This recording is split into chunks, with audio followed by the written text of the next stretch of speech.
Patrice Talon, nouveau président de la République du Bénin. Ce mercredi 6 avril 2016 marque le début du premier et unique mandat du candidat de la rupture et de la transition, Patrice Guillaume Athanase Talon. Lors de cette prestation de serment, il a tenu à remercier et à saluer l'ancrage démocratique du Bénin, affirmé par des élections qui ont eu lieu dans le calme et la transparence. Le président Patrice Talon a réitéré son engagement vis-à-vis de ses priorités sur le plan politique, économique et social.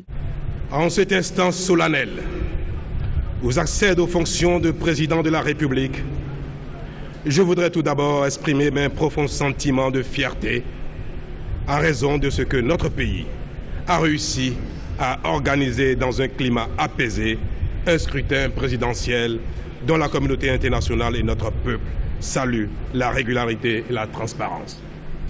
Cependant, au plan économique et social, ainsi que de la jouissance des libertés individuelles, l'état des lieux n'est guère reluisant. L'urgence est donc aux réformes politiques, à la restructuration de l'économie nationale, à la reconstitution du tissu social, en redonnant confiance à nos concitoyens et à la restauration de la crédibilité de notre pays.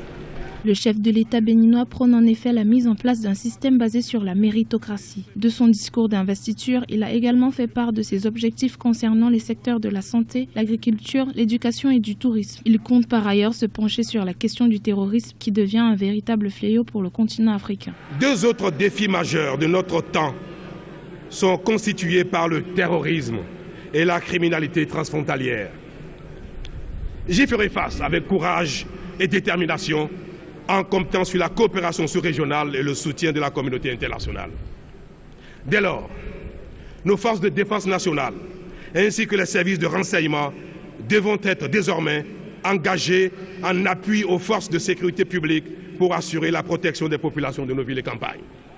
Le nouveau président Patrice Talon se dit prêt à respecter tous ses engagements malgré les difficultés qui l'attendent. Le président sortant Thomas Boni-Yayi n'a pas assisté à cette cérémonie, mais les deux personnalités se sont entretenues ce mercredi matin à la présidence de la République avant le départ de Patrice Talon à Porto Novo, signalant qu'aucun chef d'État étranger n'a assisté à cette cérémonie voulue sobre par le nouveau président béninois.